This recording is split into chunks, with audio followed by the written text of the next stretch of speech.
Okay, so numbers have pretty much stabilized now, so I will begin. So my name is Tamsin Fretwell, and I work for Plant Life on the Magnificent Meadows Cymru project. So tonight's subject is For the Love of Meadows, a guide to starting and running a Meadows group.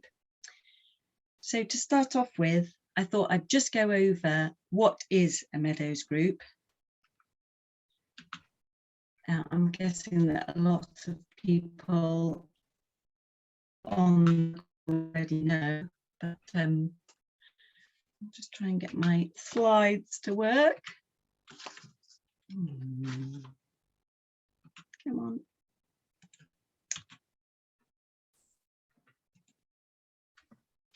Hooray, there we go. So what is a Meadows group? So it's a group for people who love meadows, and not necessarily for meadow owners, but people who are just enthused by meadows. And the purpose of the group can be a number of things, but I've just thrown some ideas out there that so I've been involved with starting the Anglesey Meadows group, and these are the things that that have been behind starting our group. So knowledge sharing, enthusiasm, support for each other. And Anglesey, we haven't shared machinery, livestock, skills or labour yet, but maybe further down the line those things might well happen. So it's more about sharing knowledge, enthusiasm, and visiting each other's sites and sort of learning about different people's sites thus far. So where are there already Meadows groups? As you can see from this map that I've put together, there's lots in Wales. We've got so many Meadows groups, especially on the sort of west side of Wales. There's still bits of Wales that have no Meadows group. There's an overarching Meadows group in North Wales, which is the North Wales Habitats and Meadows group. But we don't really have any specific groups in North East Wales or in Mid Wales. So other areas of Wales are very well catered for. And we've got groups in sort of various stages of development. So some are quite new and just sort of finding their feet, and some have been established a long time. And then hopefully I've got all the ones in England. I'm based in Wales, so I don't know the English groups that well. But as you can see, there's lots of groups sort of on the west side of England, but very few on the east side. And as far as I know, I don't know groups in Scotland or in Northern Ireland. So there's plenty of space for new groups across Britain, that's for sure. So it would be brilliant if people listening to this tonight feel enthused and would like to start a group. Plenty of gaps around. And if you want to get in touch with any of these groups, we've got their web addresses, and we can put the details in the chat. Oh yeah, and I should have mentioned as well that we have a question and answer section here on the bottom of the Zoom. If you're not familiar with it, it says Q&A along the bottom. Just put your questions in there, and we'll answer questions that are relevant to everybody at the end, and questions specific to you, we might be able to answer them as we go along.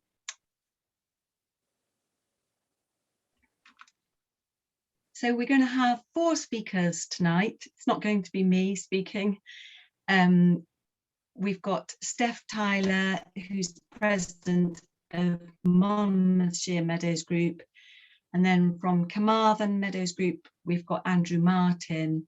And then from the Herefordshire Meadows Group, we have Caroline Hanks and James Hawkins. So if you have any questions for any of the speakers, do put them in the question and answer, and we'll come to them at the end. We won't do questions after each speaker.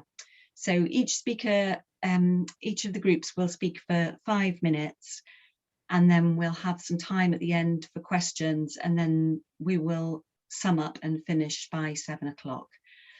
So without further ado, I will introduce our first speaker, who is Steph Tyler, and I will share Steph's slide.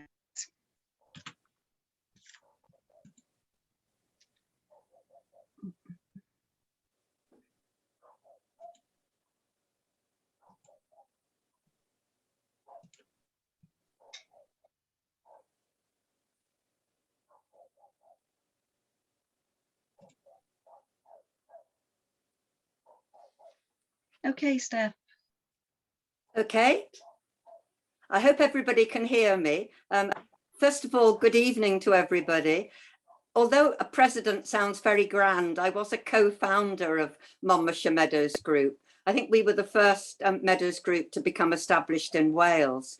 And I got to take you back to 2002, which is when a group of us, 4 or 5 of us, got together, and we were all getting so concerned about the loss of species-rich grassland, not so much to agriculture, although ploughing and reseeding was still happening, and planting of trees on good quality grassland was still happening, but it was more people buying properties in the countryside with maybe a couple of acres or up to 30 acres or more, and thinking the best thing to do was just leave it alone and let nature take its course. Well, that's fine for rewilding, but not if you want to maintain species-rich grassland. Next, please. Sorry, can you do the slides? Yeah, sorry. I don't know why they're not moving. I'll just go out and back in again. Okay. So the 5 of us who were concerned decided, having a parish grassland project started the year before, over on the other side of the Wye in England, we thought we'd have our own Meadows group. We got together, we had lots of meetings, the 4 or 5 of us, as to what we should do. And in the end, we organised a meeting at a local village hall and publicised it widely, asked lots of local landowners and local people to come along. And they turned up, to our amazement. And from that meeting in the village hall, the Meadows group came into being. And we were lucky in that the original co-founders, the 5 of us, one was happy being chairman, one was happy being secretary, and one was happy being treasurer. So that was the nucleus of our group. And we quickly co-opted interested people to join us. No luck with the slides? No. Oh, it should be showing the second slide.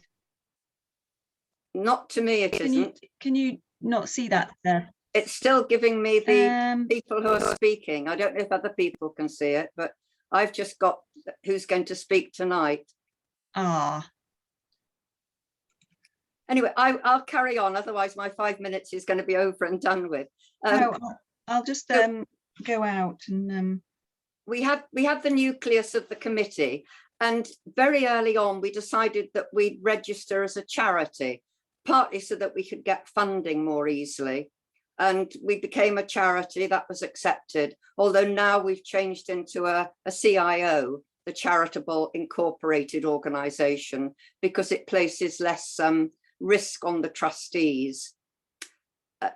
Our organisation is completely voluntary. We don't have any paid staff. And the main thrust of the Meadows Group is, as soon as a member joins, sorry, you're having trouble, Tamsin. As soon as a member joins, we offer to go out and do a survey of their grassland with them, walk round with them, showing them what they've got. And then we produce a mini management plan, really to help them, to guide them if they want to enhance their meadow or maintain it, or it to become more species rich. And that is the main thrust of our work. Unfortunately, or fortunately, depending on which way you look at it, we've got a little bit sidetracked. That's still the thrust of the organisation, to help members manage their land more effectively. No luck, Tamsin? Is it not working? No. Oh. No. No, I haven't got I'll anything. share and try it, start again. Right. Sorry, folks, we'll get there in the end. I will carry on though, because then, you know, when the slides come, we can go through them very quickly.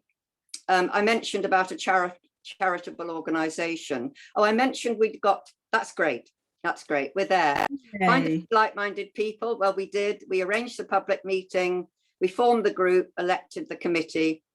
We agreed on the aims. And the other thing, we've now got a wonderful membership secretary and website manager, Marilyn Dunkelman, and she developed the website.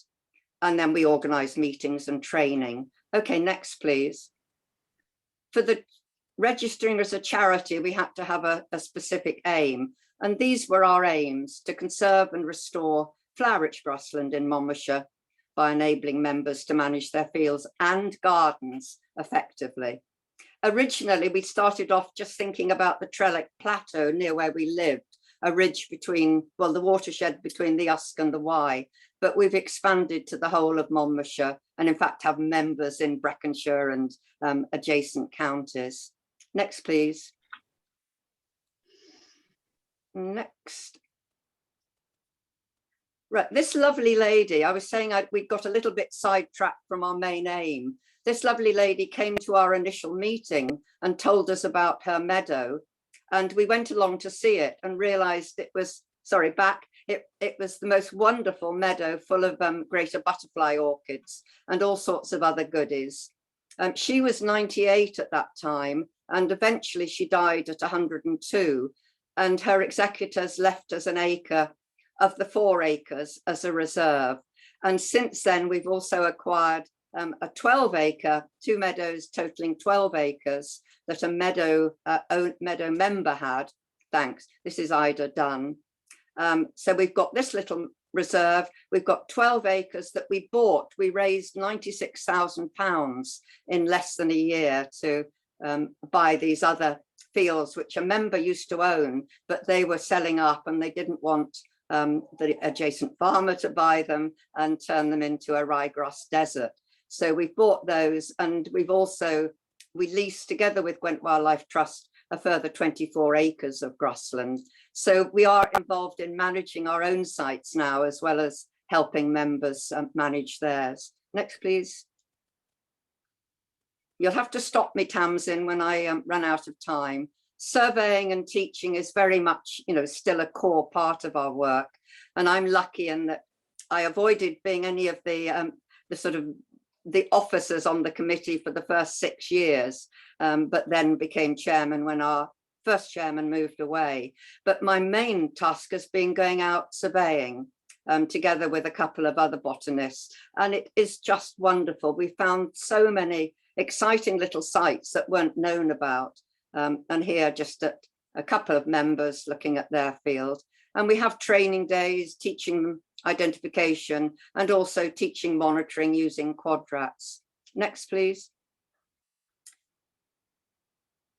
Next. When we started, we had, perhaps we were a little naive. Next, please, Tamsin. We thought, oh yeah, we have work parties. This is clearing. A member bought this overgrown field full of brambles, and I'd remembered it as it used to be. And this is how it's now back as a lovely old steep pasture full of orchids. So we do have work tasks. Next.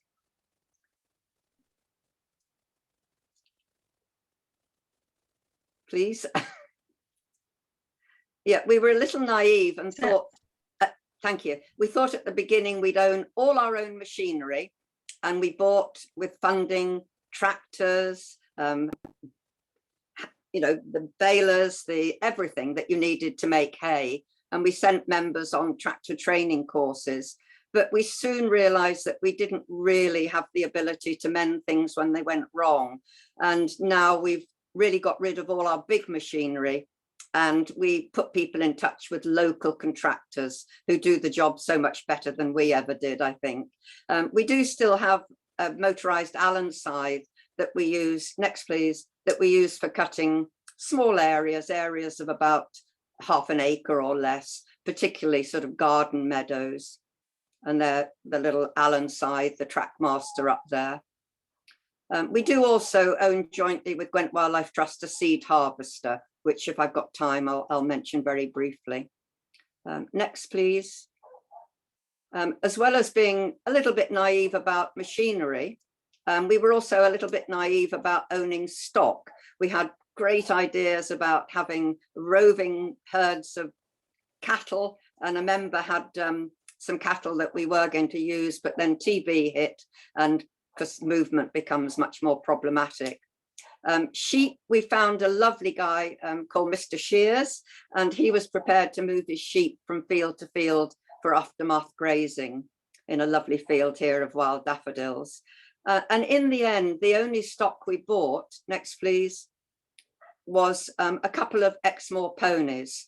And that's largely because we're very lucky in that one of our committee members, Steph Poulter, is very involved with the Exmoor Society and has the knowledge of managing these. And she and her husband moved them from site to site in the autumn to graze the aftermath, where people can't get hold of sheep or cattle from local farmers.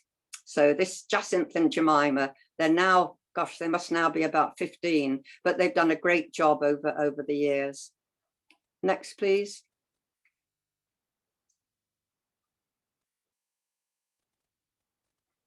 Okay, yeah, it's not just plants. I mean, we have concentrated on plants, but we've been very lucky in that some of our members are keen bee people or fungi people. Elsa Wood is one of our botanists, and she's just written that grassland fungi book. And then we've got the local recorder for butterflies and moths, and they've all offered a service to members to go out and see what insects and fungi and so on they've got in their fields. And every bit as important, obviously, as the plants. Next, please. If I'm running out of time, Tamsin, shut me up. There's the seed harvester in operation. We do try and get seed every year with the Gwent Wildlife Trust from good quality meadows, and provide this to members who want to enhance maybe a species poor meadow, but encouraging people to use local provenance seed and not go out and buy it from, you know, the other side of the country. And we also collect green hay and strew that. Okay, next, just go through these very quickly now. We have a regular newsletter, and that's Marilyn Dunkelman's job. She produces 2 wonderful newsletters a year. And one of the great things in the newsletter is people's first. The first time they find a spotted orchid or a green-winged orchid or something new for their fields. And that's always publicised in the newsletter. Next, please. Sorry about the background dogs. We have open days where members and members of the public can come along and look at meadows and see how wonderful they are. Next, please. And we're having 2 this year at really superb meadows. Next, please. This is at a lovely old convent where they've got a lovely species-rich grassland. Oh, sorry, just go back a second. The previous slide shows the newsletter, but it also showed a book that we produced to celebrate our 10th anniversary on the right. And this was a book that was written very much by members as to what they got out of their garden meadow, their fields, their whatever.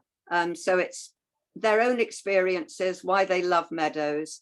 And every new member of the Meadows group gets a copy of this. But next year will be our 20th anniversary. So we've got to come up with something else. But doing another one of these is a little bit like hard work. Next, please. And just to finish, within that book, and whenever we meet members, there's the list of the do's and don'ts, which many of you will be aware of. The only controversial one there is do control ragwort. Well, don't if you're not cutting hay, because I love ragwort. And on a pasture where you're not cutting hay, it's a wonderful plant for insects. But with the hay crop, obviously, you have to. So they're the do's, and then the list of don'ts, please. Oops. Don'ts. The do's and the don'ts. Oh, well, it hasn't come up with the don'ts, but you can imagine what they, oh, there we are. Don't add any artificial fertilizer, etc., etc. Don't forget that wildflowers prefer impoverished soils. Okay, and then just to go on to the last one, just to look at one of the lovely meadows. We're lucky on the Trellick Plateau and in eastern Monmouthshire with the lie of the land. Lots of little steep valley sides and small fields with stone walls where pockets of species-rich grassland have still survived. And elsewhere, we're trying to restore those. So sorry, it's probably gone a little bit over time. Sorry, Tamsin.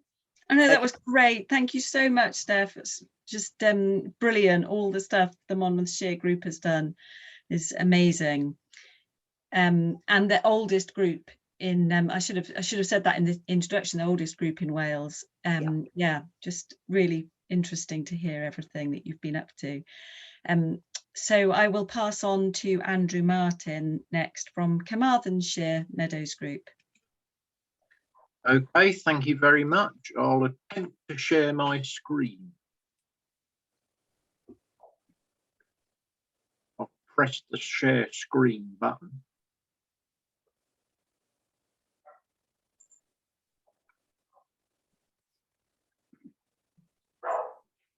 There we go.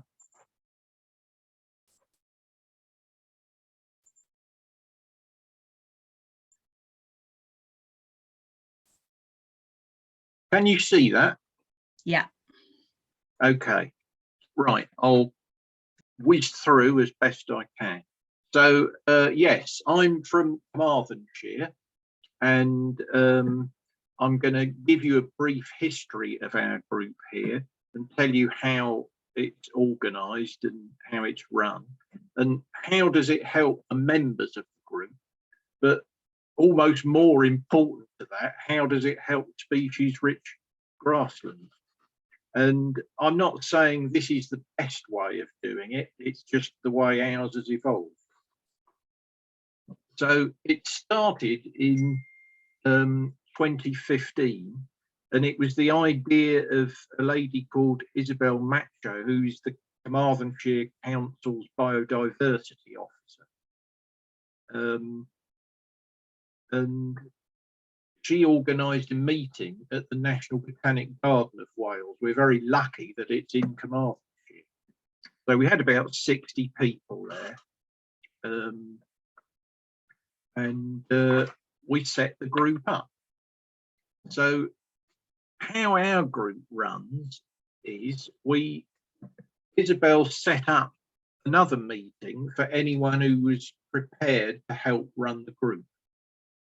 And she still helped us run the group, but she did tell us that she can't do it all. We've got to run the group ourselves. So we've had various people who have formed a sort of steering group, and various people have come and gone. Some of us have been there right from the start. There's currently 7 of us, and there's a sort of mix of skills. One of the people who was in it to start with set up a website for us, which is he's not on the steering group anymore, but he's still a very active member. But we've got a mixture of skills. We've got Isabel, who's the biodiversity officer from the council, someone else called Kate, who worked for the West Wales Biodiversity Information Centre. Another person used to work for Flora Locale and is now a land management contractor. The lady who runs the website now is actually a solicitor. We have someone else who used to work in IT and is now the data protection officer and the treasurer, and someone else who's experienced in doing the National Plant Monitoring Scheme, and she now works for BIS, which is the Biological Record Centre in Powys and the Brecon Beacons, and also works for WWBIC. So she designed the big Meadow Search, which I'll come on to later, and runs the Facebook pages. And I sort of chair the steering group, and I used to work in bee research, honeybees and bumblebees. We have a constitution, and we decided we needed to collect sort of subscription money from the members. So members have to pay 10 quid a year. So if you collect subscriptions, you need a proper constitution. You have to have an annual general meeting. So as I said, we've got a website, and more recently we've got into social media and have a Facebook page. We decided we need insurance cover for outside events, well, and inside events, in case, you know, someone's injured accidentally and wants to sue us or something. And a few years back, the general data protection regulations came in, so we had to be careful about, you know, letting people's contact details out, etc.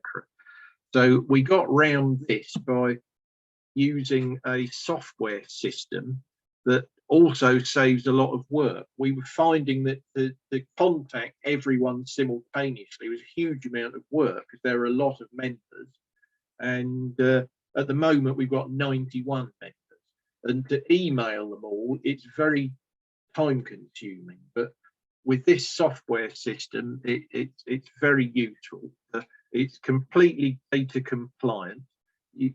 Any of the people who are administrators of this system can email all of the members simultaneously, and it automatically tells people when their subscription is due.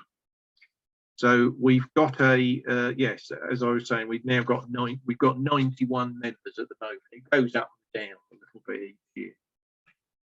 So when people join the group, they have to give their permission for data that we collect from them to be used, but we only use it in an anonymized form. So we sort of know roughly what the total area of grassland the members have got.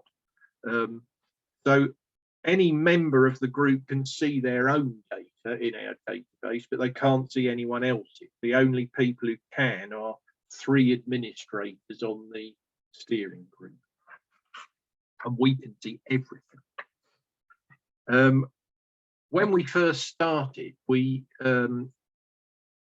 formed this website, but the website you can choose to follow. So when a new thing appears on the website, you get an email telling you that. And we've got over twice as many followers for the website as we've got members. We've got over 200.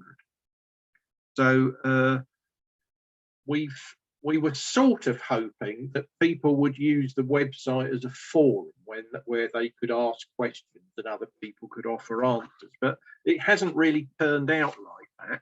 And since then, we've got a Facebook page, which is much more, people are much more willing to ask questions and answer questions on there. That black blob is because I realised if I put the name of the person who was asking this question, I'd be infringing their data rights. So that's why I blacked it out. Yeah, the Facebook page, when I last checked, has 425 members. It says 366 on that slide, but that was a couple of months ago, that slide is. It's slightly annoying that the Facebook users get all the benefits of the group's experience and questions answered and things without actually being members of it. So some things that we do, like field visits, are just for the members, because we have all their contact details, and we never put any contact details or how to get somewhere on some place where anybody in the world can see it, like the website or Facebook. So the way we do it is that when we have meetings in village halls, members get in for free, but non-members have to pay a nominal charge, which is 2 quid to get in. And since the pandemic started, we're having meetings online using Zoom, and we use the same system there. If you're a member, you get sent the Zoom details automatically, and if you're not a member but would still like to go, you have to buy a ticket for £2. And one of the innovations someone on the steering group came up with last year, in fact, was a thing called the Big Meadow Search, which is it's a sort of a equivalent, grassland equivalent of the RSPB's Big Garden Bird Watch. That was the idea. And it was to get people out to look for things in grassland. It's to get them more familiar with plant ID and so on. And it has its own Facebook page, and information is added to the Facebook page about individual plant species, and there's a lot of information there that's very useful to people. And it also has a Twitter account now, which I think Cassie will put up on the information board for you all. So we've only been running this so far. We started it last year and we were sort of making it up as we went along. But we had all those locations where people did a meadow search. And obviously most of them were in Wales. You can see most of them are in Carmarthenshire, some in few in Pembrokeshire and some in Monmouthshire as well. And that was the result. But it's generated over 2,500 new records that weren't there before. And all the results get sent to the local environmental record centre wherever the search was done. So we're going to hoping to sort of expand it next year. And it's got its own Facebook page and a Twitter account as well. So when the pandemic started, we had to stop having, we used to have a big indoor meeting in spring and another one in autumn where we'd have, it would be a sort of half a day thing where people could meet up and discuss things. And they're usually 2 good talks. And we couldn't do indoor meetings anymore. So since the pandemic started, we've had it through the autumn and winter and early spring. We've been having more or less monthly online Zoom meetings. And we get a reasonable turnout for them from members and non-members who buy a ticket. But we found that it's a good idea if we record them, we can then put them and the discussion afterwards on YouTube. So we've got our own YouTube channel. So you can find that if you just look up Carmarthenshire Meadows Group on YouTube, but there's all sorts of interesting talks and discussions on there now. So that's really how it came about and how we run it. But how does it help? Well, we get, when there isn't a pandemic, we have indoor meetings. We hire a village hall and move it around the county, and we get different people going to the meetings in the north of the county compared to the south, for example. When there's a pandemic, we have online meetings instead, and we do outdoor visits to different sites. Quite often to the National Botanic Garden of Wales, because they've done some really interesting work there on green hay, had some amazing results. We've got a website, we've got a Facebook page, we've now got the YouTube channel, and the whole point of it is to enable people who own or manage the meadows to get better at doing that and to compare notes so they don't all have to reinvent the wheel. And the Big Meadow Search thing that we started last year is, the idea of it is to increase awareness of grassland species of plants, generate thousands of new records, and we're hoping to sort of bring in more training for people to become a bit more confident for plant identification in our county and everywhere else. So, and we remember that some people are lucky enough to own a field and others aren't. And like my wife and I did for 20 years before we lived on a small holding. We just had a meadow in our garden. So we hope to help people do that successfully as well. So that's me done. I think I've now finished. So thank you very much. Thanks so much, Andrew. That's brilliant. Really interesting. And we're getting quite a few questions that I'll put to you at the end as well. And next we have Caroline and James from the Herefordshire Meadows group. And I think we're starting with Caroline first. Okay, Caroline. Great. Okay. Is that filling the whole? Do you want to start the slideshow? We've got them. Brilliant. Thank you very much, James. So, hello, I'm Caroline Hanks, and I'm the facilitator for Herefordshire Meadows. I'm just going to show just 3 slides at the beginning this evening to show you really how our group has evolved over time, and then James is going to continue from there. So we started in 2015, very informally, as a response to requests from farmers and smallholders in Herefordshire to have some feel-good farm conservation events at a time when the issues of soil and water quality in the River Wye catchment were really coming up the agenda. And so we did just that. We had some great informal walks on people's grassland, meadows and pastures around the county for a year. And the interest in that from the farming community and smallholders alike was really fantastic.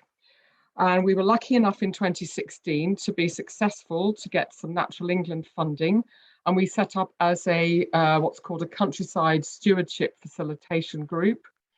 And I became the part-time facilitator of that group. And so we really focused then on discussion, training days. You can see us here learning to identify bumblebees, on our hands and knees, looking at learning gaining some botanical skills, which is so important for our members to be able to assess the condition of their grassland and monitor it as during the restoration process. So at that stage, we set up a volunteer steering group with farmers and conservation organisations represented on that. We continued with our discussions and training really for the first couple of years, the group getting to know each other so that they could share skills and knowledge. And by 2019, we were really on the way with getting some other funding for this brush seed harvester that you can see here. And our meadows members gained confidence so that they were working on the left-hand side. You can see harvesting green hay for a restoration project, and on the right-hand side, harvesting brush seed for another one. So we began to do this work across the whole of Herefordshire. And my final slide, the last one that I'm going to show, has just some blobs on there, the different colours representing different funders. So in 2019, we were lucky enough to get funding there for 52 hectares of meadow restoration, really varying in size from tiny little plots right up to field scale, large field scale projects, grassland restoration and arable reversion to grassland as well. 2020, we had more money through the Prince of Wales from the Duke of Cornwall's Benevolent Fund. That was the year when COVID started. That was 11 hectares actually that year. Last year, we were really lucky to be part of Plant Life's Green Recovery Challenge Fund project. So we were able to expand our advisory team from the 2 advisors that we had working before then up to, we had 4 part-time advisors working with us and a wonderful trainee, which was the point of the Green Recovery Challenge Fund. So another 56 hectares of meadows made in that year. And there's a couple of other funders you can see there, and a part of a natural flood management project, the water companies sponsoring some work as well, and many private individuals restoring meadows voluntarily and with their own resources. So for all the wonderful reasons that you might want to have a meadow, there are as many fantastic funders out there who want to support this work. So that we've gone from being a sort of discussion group to a real action doing things group. And that's the end of my introduction. So over to you, James, to continue. Right, good evening, everyone. I'm James Hawkins, Chair of Herefordshire Meadows. We're quickly going to fly through how we've done it and kind of what we've achieved, we feel, as a group. We started with a bottom-up approach. We'd already gauged those who were interested, farmers, for the stewardship, for the facilitation scheme, and what they were keen on and what they were interested to learn about. So it enabled us to use farmer to farmer, peer-to-peer approach, so people could learn easily rather than be told what to do. We were working with farmers or working with other members rather than selling them something or instructing them how to do something. We used our resources responsibly from the beginning. When you start, you won't have many resources and you have to use them carefully. So identify skills base, good contacts, use your members' excuse me, farms, meadows, and identify possible finance sources. And build a strong base from the beginning. Don't start running before you've walked your way at the start. Try and make your meetings topical. We always try and have something that's in the news or farmers are interested. Here we're looking at soil profiles, earthworm counting, all that type of thing. Fun, make the evenings fun, the meetings fun and informative. You don't want people coming along there to be totally bored. Give them clear instructions, make sure you have your meetings on time, don't run over, and if possible, even have refreshments. Everybody likes a cup of tea and a bit of cake at a meeting. Feedback results. Let those people who've been at the meeting what you found, what you've achieved, and then most of all, let those who weren't at the meeting know what they've missed. Keep a good mix of participants. We started off with farmers. I think we've got 62 members in the facilitation group. We've got a wide support network of over 400 other members who either have a small little churchyard, their own little garden, or a small meadow to look after. So it's balancing the mix of participants and meetings to suit all those people.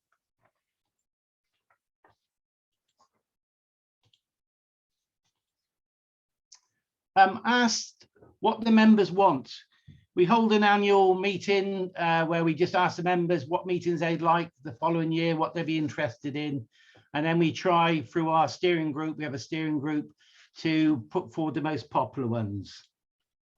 We also hold an annual forum, which is we invite speakers from outside the county on national issues. We've had carbon, history of the meadows, grazing, lots of different subjects. We've had over 120 people to our forums from far and wide as Devon and Cumbria. And again, like I say, utilize your available resources. We're lucky we use our rural hub in Herefordshire, which is a communication network for farmers, and they send out all the information about our meetings and our members, and that is a fantastic resource that we use. We pay for it, that keeps us in contact with all our members. Like I said earlier, keep a balance of interest for all your members. Broad brush approach we use, so farming, wildlife, history. I never realized when I first started in this, being a farmer, what's in a meadow. It's absolutely fantastic. You think you're going out to field of grass to cut, but it's just an absolute myriad of things out there. Keep the momentum rolling of your group. Like Steph said earlier, and Andrew as well, it's just keep bringing new things, fresh ideas, encourage new people to get involved. It's so important.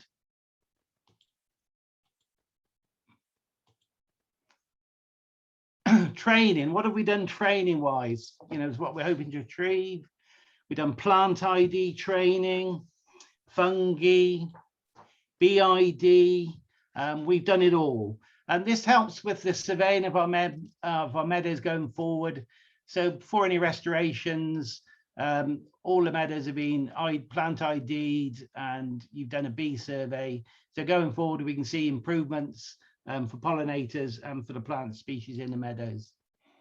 And on top of that, more training or more meetings, as Caroline touched on, meadow restoration. So we've got our seed harvesting team that's very busy, 2 years running now, done a fantastic job. Linking with people who are donors. We use all local provenance seed. We have a little seedling safari in the autumn where we go round IDing all the new seedlings, poking their heads up through. I'm not fantastic at that, but I've been learning. And then different grazing methods. People have touched on the fact that you've got this wonderful meadow, but you've got to learn how to manage it. Not everybody knows from the beginning how to manage it, and we're all learning. I think that's the most fantastic thing, is how everybody is learning and everybody's sharing the knowledge. What can you achieve? Those are some of the things I've just touched on. The sun's rising on us, what we think is a fantastic project, but we need to keep it going. We don't want really to drift down a single track lane with no way out, because you could end up with your head literally stuck and nowhere to go, and that would be very embarrassing, and we could actually end up looking a total fool, which at Herefordshire Meadows we don't want to do that. We work collaboratively across the whole of Herefordshire landscape, working with Wildlife Trust, Natural England, Winesk Partnership, Plant Life Duchy, Cornwall Commons groups. Exchange knowledge and skills on a wide variety of subjects. And we're supported, as I said earlier, by a network of 400 farmers and meadow owners. We have a great mix of farming, environmental and diverse interest. So over the time, we've been developing partnerships for funding and farming. So we got machinery sharing rings, hay sharing. We've been delivering value for money for our projects. For the people who are funding us, hopefully they feel we're delivering what they want on time and at a good cost. We've been doing different routes to profitable farming, sowing the seed with farmers and landowners. And we've been engaging with public and our members, enabling our members to be better equipped, and at the same time enjoying it, because socially it's a fantastic thing to do, is get out in that meadow and share all the experiences. But don't lose your focus on your core. The meadow is the core thing you're looking after. So finally, and it's not, I feel pretty proud really that over this short period we've established over 125 hectares of meadows in Herefordshire. We've worked with many partners, and those partners, it's been great growing relationships. Wildlife Trust and farmers getting on now, no mistrust. We understand what each other wants and how we can work together. It's been brilliant. Develop that trust to move forward with the different organisations. And created many new working relationships. And then finally, I think we've evolved into a well-respected group. And I like to think that we are now a group with character. We've got the culture for growth, productive, constructive, and most important of all, we're collaborative. Thank you very much. Thanks so much, James and Caroline. That was really, really interesting. Just amazing to see everything that Herefordshire has achieved. Really brilliant. So we'll go on to some questions now. We've just got 10 minutes left for some questions. So I'll ask the easiest and most straightforward one first, which was from Marika, asking, what is the membership system that you use, Andrew? Called Member Mojo. And how much does it cost to run that system? I think it's £70 a year or something. I can't remember. If you have over 100 members, the cost goes up, but we've never quite got to 100 members. But if we had 100 members plus, we'd have more subscriptions, so it's not really a problem. And so I'm sure you said this, but can I just double check? It's web-based, isn't it? Yes. Yeah. If you look at, if you just put Member Mojo in Google, you'll read all about it. That's great, thank you. Right. Other systems are available, I'm sure. but it sounds like one that works really well for you, Yeah. and it's been a real help for your group, hasn't Yes. it? So yeah, brilliant. Thanks, Andrew. So right, another question. This one, well, to Steph and others, also from Marika. How did Steph and colleagues know how to advise landowners?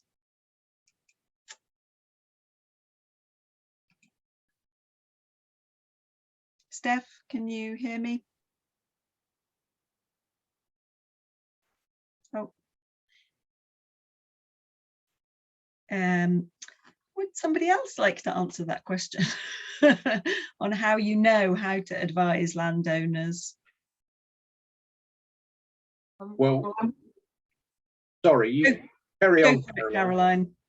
I'm wondering, is that a question about getting the having the knowledge of the management techniques? I mean, I think so it's very helpful if you to have some experience, or I've worked as an advisor with farmers and smallholders for a number of years. So I think the method that we use is to go and discover what people have in their meadow already, what their ambitions are, what they want to achieve, and then try and help to advise them on some steps with the resources they've got available to get them to where to you know, the habitat that they want to create or manage. So that's how we go about it. Stephanie, you're there now. Just connecting again.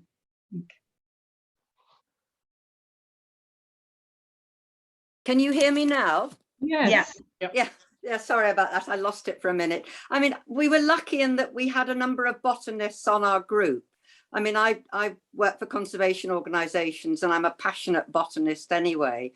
And Elsa Wood and Sheila Kerry are also botanists. So we knew our plants, and well, we knew most of them. And we go out and do this free survey. And when we did a questionnaire a little while ago to our members about what they most valued about membership, it was the initial survey, going out with them, showing them, enthusing, you know, about what they'd already got. And we provide them with a list of plants so they can then go out and, you know, try and identify them themselves. And that list of plants is also fed through to the record centre with their permission. And when we find sites that are worthy of being local wildlife sites, they're fed through to the local wildlife site panel. And lots of our members have wonderful meadows, which are now local wildlife sites, and they feel, you know, obviously very proud of those.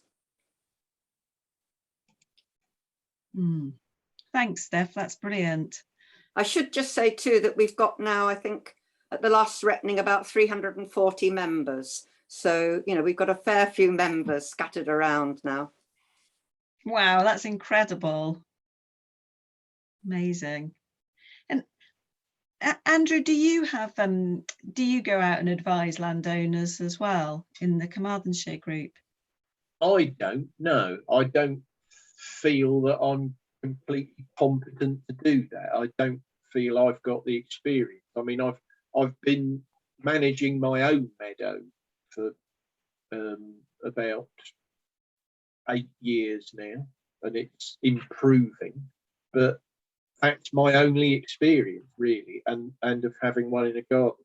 But we do we're sort of